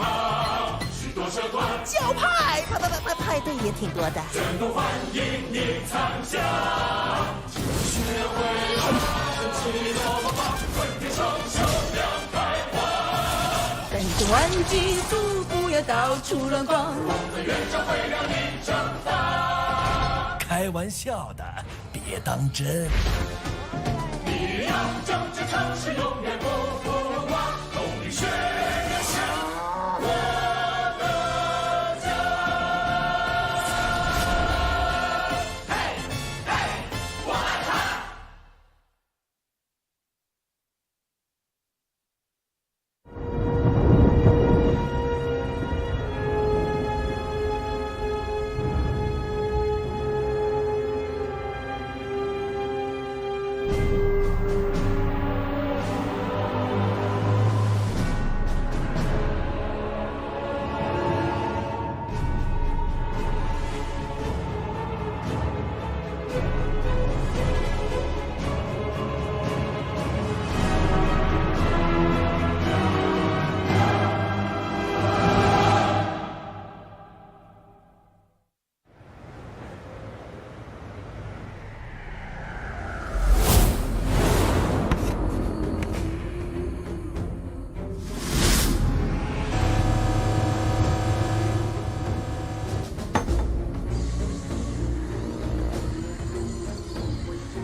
Welcome back to the Gold Club World Cup coverage. Language Hacker and Nyara back. I think Casey has got his issue sorted out, so hopefully we'll be able to get into the game pretty soon. As a reminder, we're in we're going to be starting game 4 of Team G2 versus Team World Elite, where G2 is down 1 point to World Elite's 2 points. So World Elite is favored to win the last year standing match from here, but G2 still has a fighting chance with their priest left up. Yes, let's see if they can manage to survive to this aggressive Murloc Paladin, and we are on the game already. Okay. Pretty decent start. Well, I mean, Yuansu is, I think, should be happy because he's on the play. However, Casey does have a lot of very powerful cards that he would want in this matchup, such as Vile Fiend, maybe a Veil Weaver, and perhaps even Shadow Madness if he wants to try and contain Yuansu's development. Yes. Would you keep any cards in from Yuansu's perspective? I think Toxic Ping is a no. But maybe he wants the drop 1, but I think like he has a lot of other strongest mana curve, right? Yep, that's fair. I think he's been mulliganing very aggressively for specifically Sungill and Tidecaller. There end up being a lot of filler Murloc cards in the deck because there aren't 30 super powerful Murlocs available, so you just kind of have to throw in what fits. And because of that, I think Murloc Paladin players will tend to start looking for a very specific 2 or 3 cards in their opening hands to try and get the powerful start that they're looking for. Yes, and this time he chose to go with the Tidecaller instead of the Imprisoned. Why do you think that? I think being able to follow it up with exactly this play and pushing the damage faster to face matters a bit more against Priest. I think if the game goes on long enough, the Priest will have chances to kind of remove Yuansu's board because generally, I mean, if you survive long against Murloc Paladin, it means you haven't died already. So I think getting the more aggressive minion out there first is more important than developing the Sungills. I think maybe if Yuansu had something like this, for example, if he had a Collate Seer, the Sungill on turn 1 may have been an option because you can buff the Murlocs that come out of it to be outside of the AoE range. But without having any of the buff cards, I think he liked the Tidecaller first. Yes, and seeing that Casey kept almost all of his cards on the mulligan, he has to trade because one of the cards you for sure will keep on the mulligan is the Breath of Infinite. Yep, definitely. There's actually a lot of cards that Priest could keep here, so I think it's a matter of which card combinations you want, and I think what Casey's hand had kind of checked a lot of boxes. I think Casey was looking for an early minion, or at least 2 early minions maybe, some sort of AoE in case the board gets out of control, and a Shadow Madness perhaps to just do exactly this. Take exactly. It's kind of like a 2-for-1. Here you only dealt with 1 minion, but he was able to steal the second half of the Mermy and develop his own board here. Yes. And Felfin now Navigator. Casey, he has to trade and make the Breath of Infinite, and he has Murals on there, so it will not damage his own minions. Another one, why not? You remember how we talked about Casey playing quickly? And he will use the one he discovered now because of psychological factors, of course. Yep, definitely. I don't think I'm pretty sure Casey would use everything available to try and win. So if he can try to mess with his opponents in terms of, oh look, I just discovered this card instead of already having one, then he's definitely going to do that. Yeah. I will not judge. I would do that as well. Yeah, it's do anything you can if you think it can get you an advantage. Underbelly Angler. So we talked about this a little earlier. If Murloc Paladin cannot get on board and it falls behind, it's very difficult for it to fight its way back into the game. And we kind of see Yuansu here not having board anymore. Casey is ahead on board. He has more minions. He has more powerful minions. And the Ooze as well to get rid of the Underlight Angling Rod. The Consecrations can help a little bit, but it's still not going to quite clean up Casey's board. Underbelly Angler, I think, is a Shaman card that Yuansu got from the Angling Rod. This not normally in the Paladin class, can help Yuansu chain together some Murlocs as some sort of refill, because every time you play a Murloc while that's on the field, you get another random Murloc added to your hand. Yeah. And with 7 mana on the next turn, maybe he will be able to make a lot of random Murlocs. I think he's going for Hungry Crab here, even though it's sad to give up a Toxfin and to eat one of your own minions. I think he needs something that can actually contest the Imprisoned Vile Fiend, otherwise it's going to get out of control. Yeah. But Casey having checks all the way through. With only 2 cards left, Yuansu is going to need something big. Yes, and War Leader is really expensive here, but he will do the Consecration. He has a choice to Hero Power or save the Murloc War Leader. Do you like the War Leader over the Hero Power? Yes, but to stay with something on the board, right? But on the next turn for Yuansu, even if he goes with this Murloc, like Casey has the Muro Zone and he could copy all the Murlocs. Yeah. I think with the cards Casey had and the tech cards available are actually very powerful in this matchup. And I know we saw the stats on the screen before the match started showed that Murloc Paladin was actually a little bit favored against Priest. I think with the cards that Casey and G2 have brought in their Priest list, I'm not even sure that's the case. I think Priest would be favored with what they have, with the tech cards they have. Yes. Mermy was probably one of the best things to draw here because it gives him a cheap Murloc to start cycling off of Underbelly Angler. Gets a pretty reasonable board here. Sludge Slurper is actually very good as well. Another Shaman card that might be able to get him some extra value. Yes, he will clean the taunt. Yeah, but it's not enough, Language Hacker. I know. The Murlocs. they tried so hard. What we're getting at is that even though there is a lot of refill now from Yuansu's board, Casey has 2 Breath of the Infinites in his hand, which are very good at cleaning up the board. And after this happens, I'm not sure what else Yuansu can do to kind of get back in the game. There's still a couple of small things left over, but they're not very threatening, with most of Yuansu's hand being randomly generated, one being the Evolve Lackey and another one being a Murloc. So Casey knows that there's not that much gas left. So he even opts not to use the second AoE and saves it in case he needs it. Yes. He will go wild on the board, and he has to do that, right? Because if he top decks like a War Leader and in one turn, Cases misses the clear. Yep. All it takes is one turn where you can come back. Yeah. Evolving into that Death Rattle minion also gives Yuansu an extra Lackey, but I don't think the Rush Lackey is what Yuansu needed to get back into this game. Yes, and here Casey set up lethal. Yeah. And this is pretty much it. I don't think there's any draw that can help Yuansu here.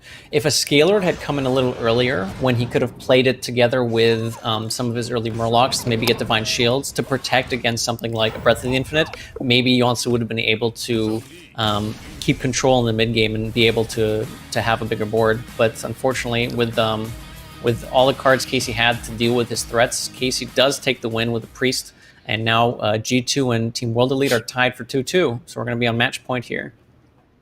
Yes, a match point, and we are going to see if they want to go with your mage or druid or rogue or shaman, and we already talked about it. And do you stand on your position that thinks druid is the right decision here? I would lean towards Druid because I think Druid is still a bit more powerful, and I think maybe from the Chinese team's perspective that Druid is also one of the more powerful decks. With the tech cards the Priest has and some Shadow Menaces, maybe they become a little scared of queuing up Druid because of Shadow Menace and Prison Vile Fiend. But maybe they don't care and they say, I mean, Druid's still really good against Priest, and that's what they're going to go for. Mage is an option as well. I'm not sure if we're going to see Shaman. I don't think that... Actually, Shaman is... Hold on. They have Totem Shaman. Totem Shaman is actually very powerful against Priest. I thought it was Galakron Shaman. Yes, but it's not the same thing. Like we saw now that they are really tagged to face aggro things. So they are, but I think Shadow Madness works a lot worse against Totem Shaman. And the reason for that is when you buff the totems with Totemic Reflection, you add +2/+2. The totems initially are either 0/2 totems or 1/1s, or depending on if you play an Evil Totem or Mana Tide, it can also be a 0/2 or 0/3.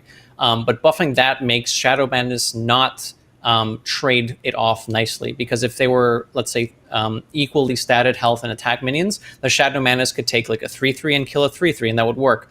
But against defensively statted minions, the Shadow Madness isn't going to be as powerful. So maybe Totem Shaman is another one of those like wacky decks that we are going to see because of Priest being the only deck left up for Team G2. Yes, and I think this is the first time we are going into a game 5 on the constructed part here. Yep, definitely. We're not going to see a Murloc Paladin sweep. I thought maybe it's going to be crazy and we're going to see Paladin get there 3 times, but Priest was able to knock it down. So we're going to see what Team World Elite can bring back to the table here. Yes, let's get to see. They will probably trade the player who is going to face Casey right now. So they have to decide which deck they are going to. And seems I like think they'll be switching to Yuyi as the final player. Yep, there it is. Yes. A lot of first places too. Yes, a full career on the Golden Open. In recent years as well. So he's been doing very well and active lately. Curious to see what they end up picking here. I think we'll first be able to see the caster ratings and see how the Chinese casters rated Yuyi, and we'll see how that lines up against what we rated Casey as. Yeah. All right, so here we go. Let's see the hating. Wow. Incredibly strong in deck building experience and decision making. So maybe as a factor of the deck building, we'll see something like Shaman, where we have it kind of constructed. The reason Totem Shaman was kind of considered so much lately in some of the recent Master Tours because of its strength against some of the meta decks like Druid, like Priest. So maybe that's one of the deck building advantages that Yuyi had bringing this up. But no, it's going to be the Dragon Druid we see them lock in. Yes, let's go to the list. Let me see if they have some walkie cards. No, it's a pretty standard list, but they have one claw that we are not seeing on the list, right?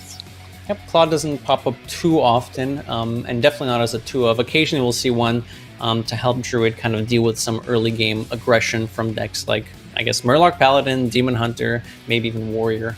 Won't be as useful against Priest, but it could still be used to clean up something like an early Sethic Veil Weaver.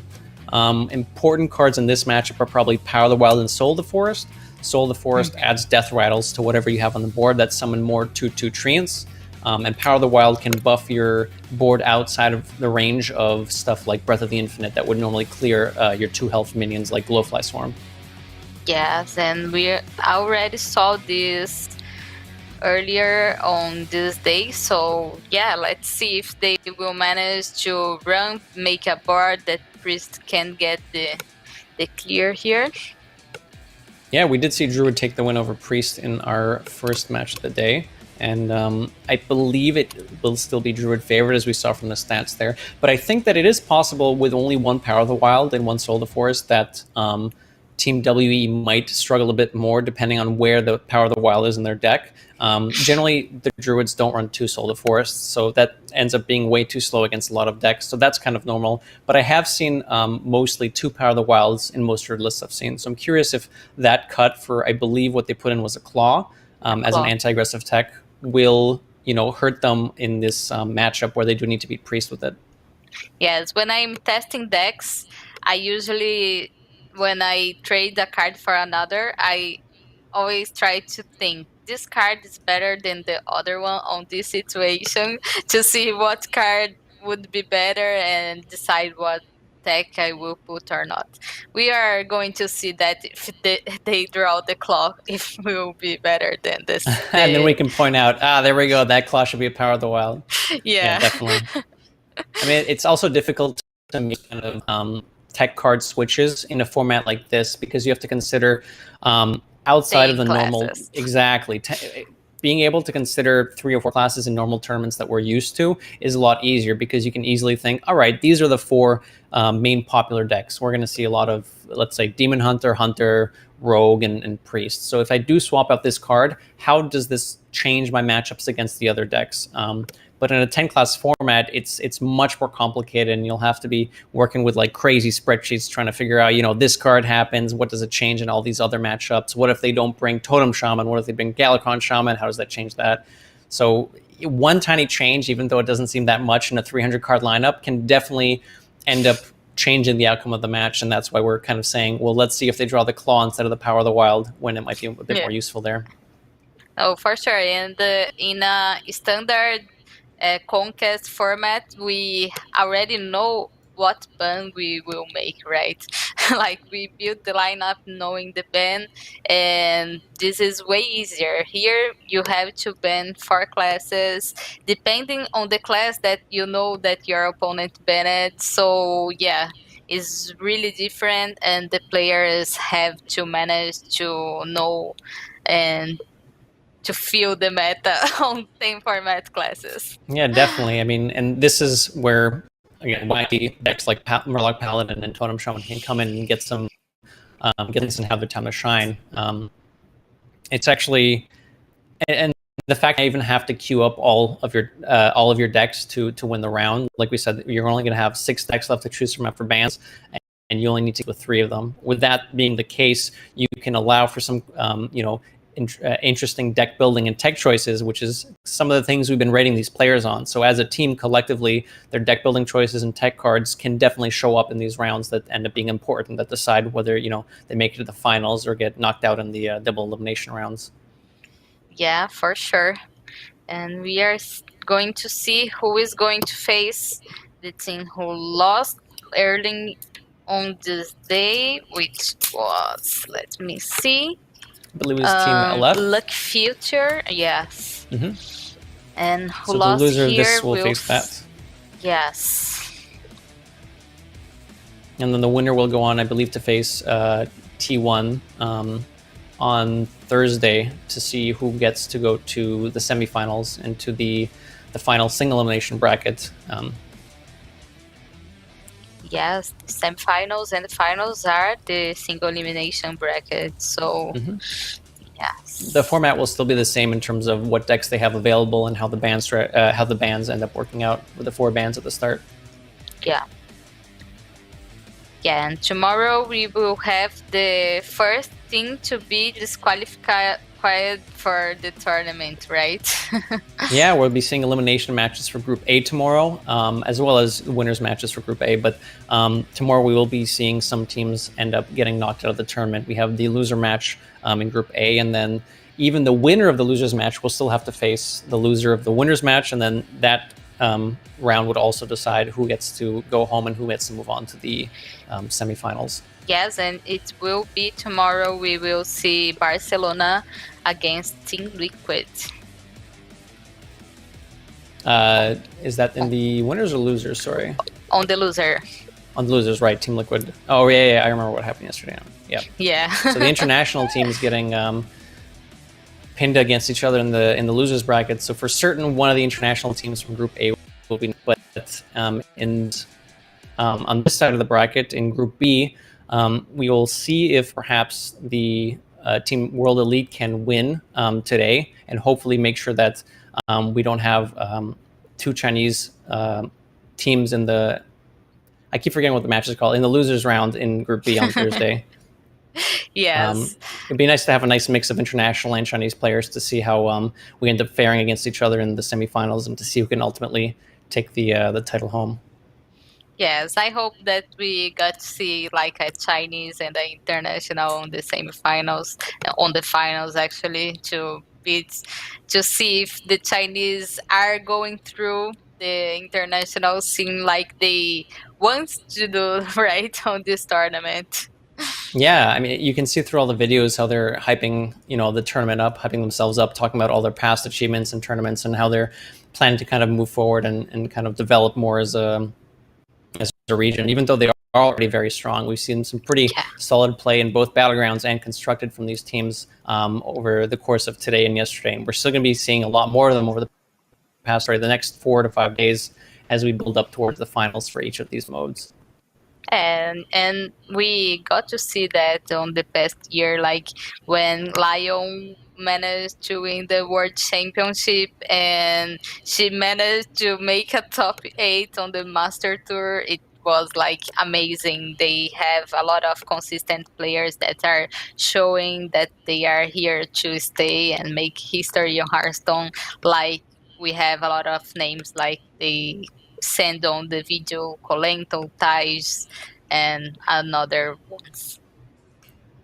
Yeah, definitely, and I know Gia brought this up as well, that the Chinese circuit is a little bit more rigorous in terms of its qualification to be able to send some of those players to the World Championship. So having Lion, like you said, make it all the way there by winning tournament after tournament, and then finally to win another tournament itself is an incredible feat. And I'm curious to see what kind of talent is going to start popping up out of the China region, some of the new talent perhaps, as we are seeing some new faces in the international scene pop up as well.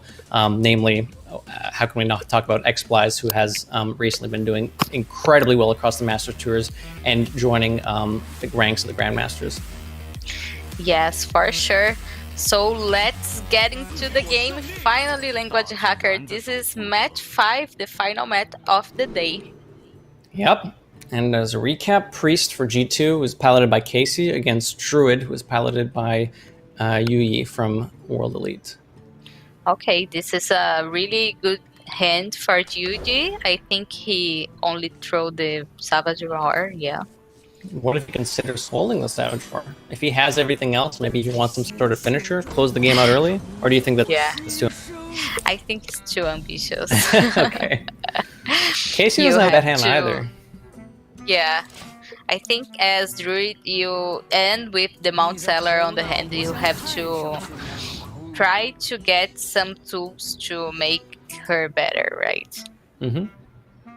Now, from the Priest perspective, generally in this matchup, it's difficult to get pressure for the Druid to try and stop them from getting their game plan of ramping into developing threats. But Casey actually did manage to find a hand where he might be able to do that, even though on turn 1 he just played a 1-mana 1/2. It gave him something else to play on turn 2, which can actually start chipping away some damage at Yui. Yes, and now he tried to ramp, but he couldn't find the dragon with the Breath of Dreams. Yep. I think with double overgrowth, he should be fine on the ramp. I'm curious if he's going to coin it out or if he wants to save the coin for the exotic Mount Seller. You can kind of think about whether he needs the ramp or if he wants to draw more cards with something like the Fungal Fortunes. Yes, it's really weird here because if he doesn't discard any card, he will the top deck of him will be okay. He discarded. Milled? Yeah, I think he would go up to 10 cards at the end of his turn if he doesn't use coin. So in a funny way, you actually might want to discard something so you don't have to use coin if you value the coin more than a card in your deck.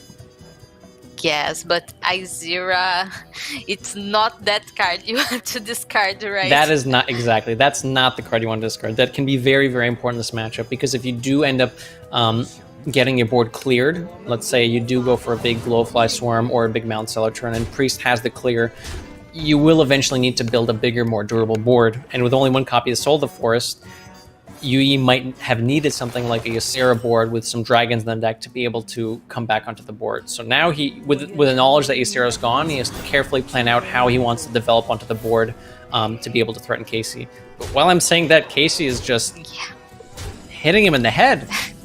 Yes, and he has a lot of damage on the table, so it's getting really rough here for Yui, and he will go with the Mount Seller turn, and he has like 4 spells to try to make a board. Yep. And he's also not staring down lethal damage if he doesn't get any taunts or rushes, so he may not need to commit the Iron Bark, even though he might want to. There's only, how much damage is this? 10 damage showing on Casey's side of the board, so even with 2 Apotheosises, it wouldn't be enough damage to kill him. But I think Yui might still want to taunt something up just to make sure that he, you know, doesn't take too much damage. And this is one of the cases where Shadow Menace can come into play, when you can steal a poisonous Cobra. Yes, and he has the Shadow or Death as well, so For the it's Mount Seller. looking really great here for Casey. Yeah, despite being down on mana, Priest has some useful spells that can help swing the board round. Spending 2 mana to deal with the Mount Seller is incredibly powerful. And although most people have cut Shadow Madness, and G2 has decided to keep this as a tech card in their Priest, it can help in this exact scenario when your opponent goes for Mount Seller and gets Emperor Cobra. It can actually be a liability because the 3 mana Shadow Madness can kill the Cobra and another large minion on your side of the board. Yeah. Okay, but this is 2 mana for the Mount Seller. I don't know if this is enough. So he may go to trade and overflow. He might still be able to go Mount Seller. It cleans up almost everything on the board, stops all the pressure from coming in. Yeah, this is right. Overflow is not a bad idea to get some more juice into the Mount Seller. And now Yui knows that Casey's running 2 copies of Shadow Word Death, but having already seen one, maybe he thinks it's safe to just commit the Mount Seller now, just for a couple of spells to make sure he still is able to maintain board presence so that he doesn't end up getting chipped down even farther. Although something like Overflow would heal him back up a bit. The thing is that he doesn't saw the Time Rip, that's 2 copies on the deck. True. With a lot of single target removal, that makes a lot of sense. And this play that he decided to go with, where Crystal powering the Fate Weaver before overflowing to heal back up his own face and the King Mukla to get more resources for the Mount Seller, like you said, was probably going to be the play. Yeah. Casey responding with a renew. Yes, Casey, he has the Soul Mirror for a large board, but it will depend on the beast that the Mount Seller will summon. He has to consider now if he wants to use Death, if he wants to play Kronks, or if he wants to do something else with his turn. And this is where the decision making can be difficult. Which tools are more valuable against what the Druid has left over? And it looks like Casey does value using the Death here to maintain what little board he has left, because it's not a lot of damage, but it can still add up over time. Yes. And do you think this is time for another Mount Seller? So with the Mount Seller here, I think Yui gets 2 spells off. 3. 1, 2, 3. I think he only has 9 mana. Okay, yeah. Unless I'm missing some. Yeah, with 9 mana, I think he can't quite. It wouldn't be bad, but I think with the line where he went with Overflow last turn, I think he wants to get more value out of the Mount Seller, like you were saying. If he can find maybe like an Innervate here that gives him the option to play 2 more cards. Iron Bark works. Yeah. Nice. I think he was thinking that Emerald Explorer was a little too slow, and he needs, even though this isn't the greatest Mount Seller, I think he still wants to do something this turn that's a bit more impactful than just the Emerald Explorer, the dragon. Yes, and here Casey doesn't have a way to clear the Mount Seller, right? Not quite. And this Soul Mirror doesn't really line up well against the Mount Seller.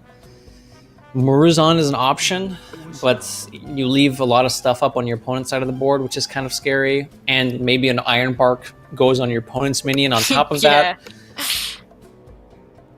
It's a riskier line, but maybe it's the way to go. Soul Mirror does kill the Panther, but I don't know. Even with the Saragon, I feel like maybe Soul Mirror is better used later on. What do you think? Yes, I think so, because here you can't use the Soul Mirror with the penance to clear the Mount Seller because you are lack of mana. So yeah, I think I like to risk the Mirror Zone here to make up a board, maybe. It's a 8-8 and I in the 6-8.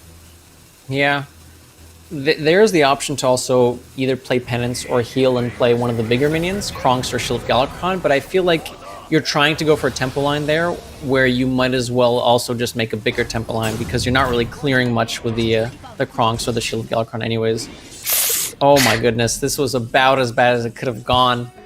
The Iron Bark from Murzon went on Yu Yi's Mount Seller, and the Bog Beam went on Casey's own exotic Mount Seller. And is this lethal? 15 plus 25, 26, 27, 20, 29. I think it's one off. Wow. So he has... yes, here I think I would header the Power of the Wild. Yeah, this is exactly what we're talking about. The Claw here does 2 damage, whereas Power of the Wild would have done 4. I mean, that being said, Yui's still in a good spot, so this might not be one of those games where the Power of the Wild would have... I mean, it would have been lethal here, but he might still be able to win with the Claw anyways. I don't think this is going to necessarily break the game just yet. But if this game somehow gets turned around in Casey's favor, it could come down to the fact that this was a Claw. Yeah. Because here he will try to clear his board as much as he can, and then Soul of the Forest probably. Yep. Do you think he's ever going to go for an Overflow here instead? I don't think he has the time. Oh my god, he will go. This is very stressful, because 5 cards will now be drawn, and Yui has to decide which of these cards can just be used quickly without... otherwise he stays on 10 cards and he mills the next card in his deck. So he has to just throw out a card here to make sure that he can still get a card from his deck. I think I might have liked the Soul of the Forest a bit better. Yes, and now Casey has the way to clear the Mount Seller with this and Penance and build up a board for his own. I'm not sure if I like this. So Yui gets more resources this way. He gets access to almost his entire deck now. He only has 3 cards left. But by doing this, it made his board a little more susceptible to exactly Soul Mirror. If he had gone something like Soul of the Forest, they might have been a bit more durable. So even though the Soul Mirror would still have cleaned up the first half of some of the minions, there would still be treants left over that he could use with Savage Roar to try and push through. Yeah. Yeah.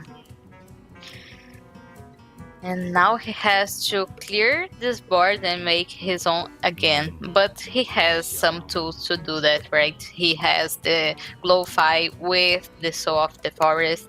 And he has how to clear like the Mount Seller, who is the riskiest thing here. He can Bog Beam if he wants. He can Crystal Power.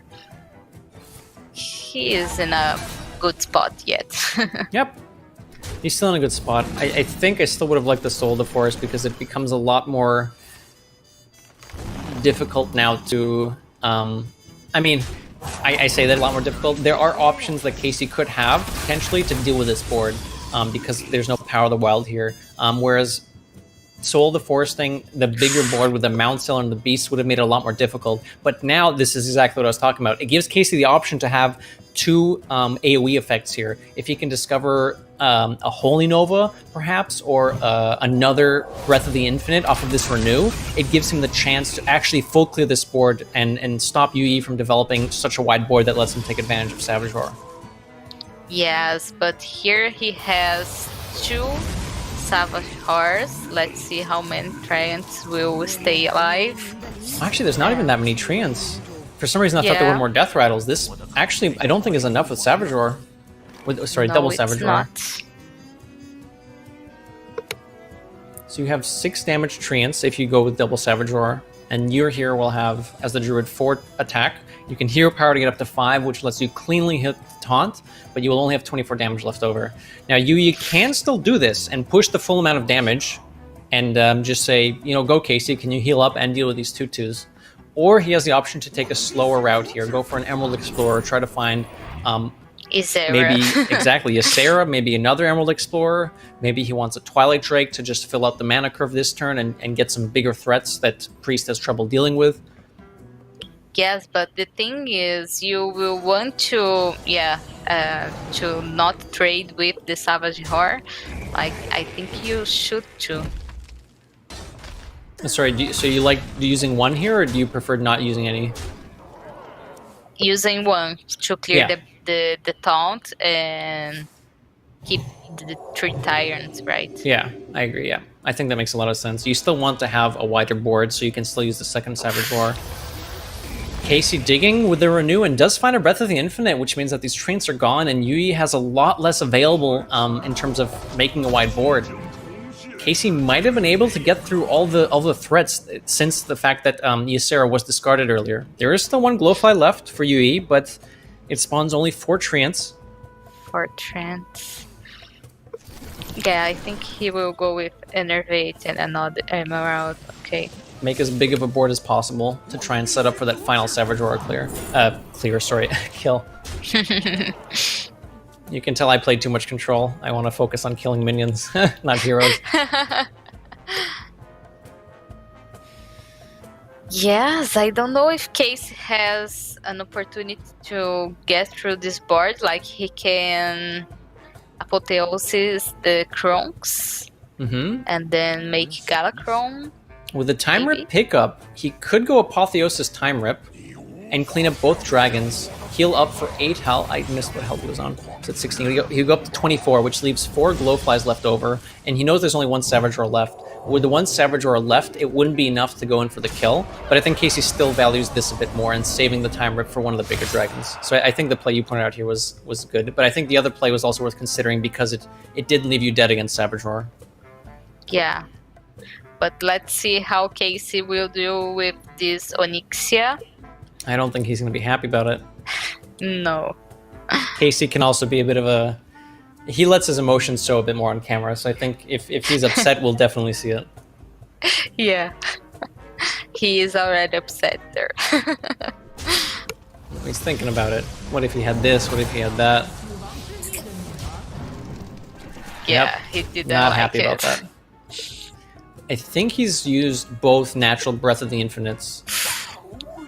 Veil Weaver gives him 1 extra spell now off the Time Rip targeting to perhaps help him clean up some of this board. Katrina Muerte is not going to be it. Is there enough damage here? With 1 Roar Shadow gone, or I'm not sure Death? there is. Death can definitely help with the second dragon discovered off of the Emerald Explorer here. 7 on Yeah. board, 16 from the Roar, and the hero power gets him up to 24 damage, which just isn't enough. Another Onyxia. Is that Do going you to be think the pick? you need that? I don't. Probably not. Twin Tyrant might be a bit better, but I think having seen all the AoE from Casey gone and knowing that that spell that he just got off of the Veil Weaver isn't a Breath of the Infinite, maybe the Twin Tyrant is better because you expect this board to stick.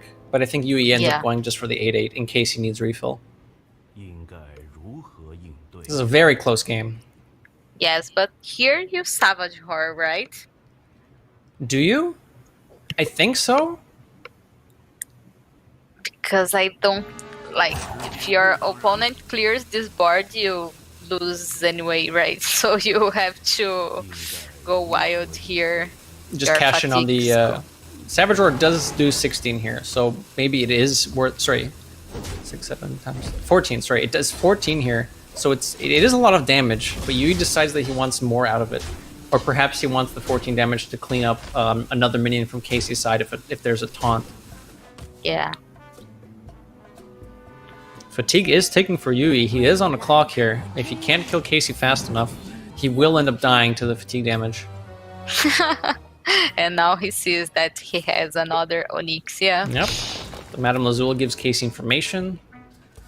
Takes the Fungal Fortunes because he realizes that even though he discards minions that he runs a lot of, it's more important for him to find the important spells in his deck that might help him deal with what's left in Yui's arsenal of threats.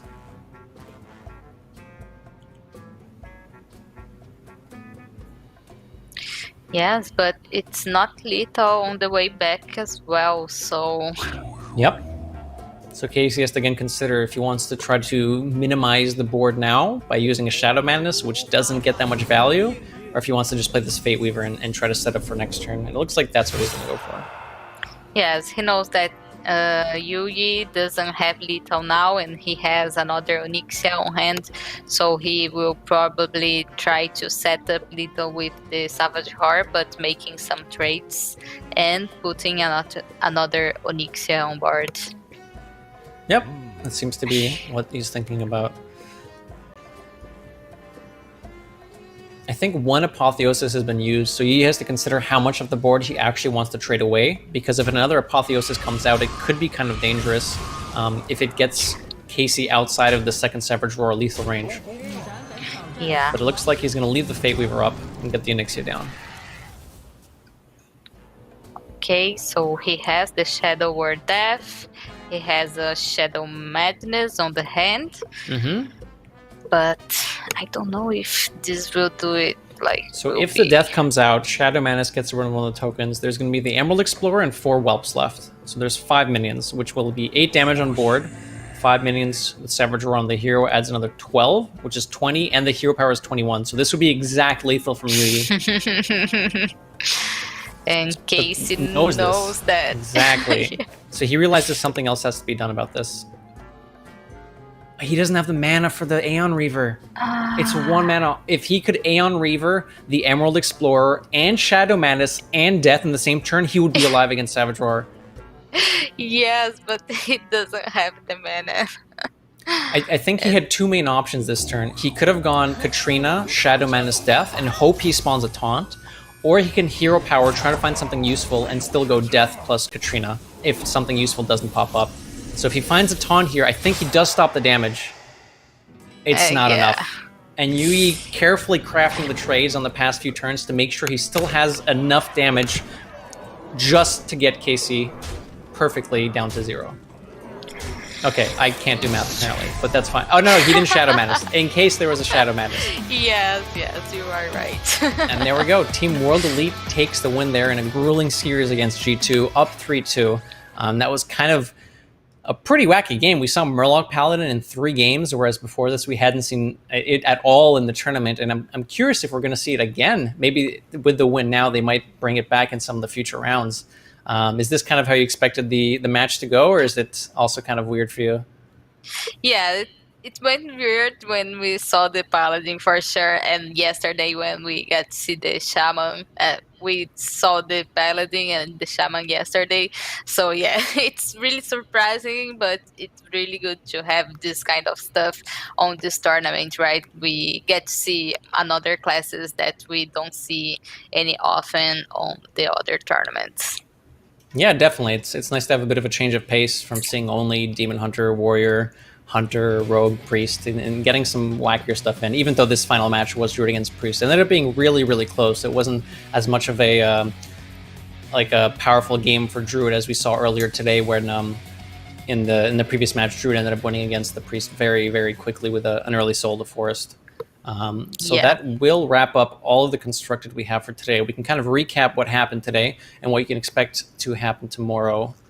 So earlier on, you and Gia casted the first match between Team LF and T1. And I believe T1 came on top there with a full sweep, 3-0. Meaning one of the international teams from here will be moving on to winners for Thursday's broadcast.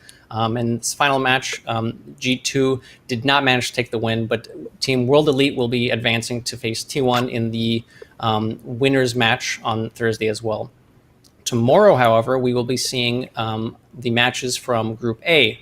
So Group A matches, as a reminder for those who weren't around yesterday, we will be seeing in the winners portion of the bracket, we'll be seeing Team RNG versus Team IG. The 2 Chinese teams who managed to get wins against the other international teams. And in the losers bracket, we will be seeing FC Barcelona take on Team Liquid, one of which will be knocked out, and one of which will continue on to hope and try to get another international team through to the finals.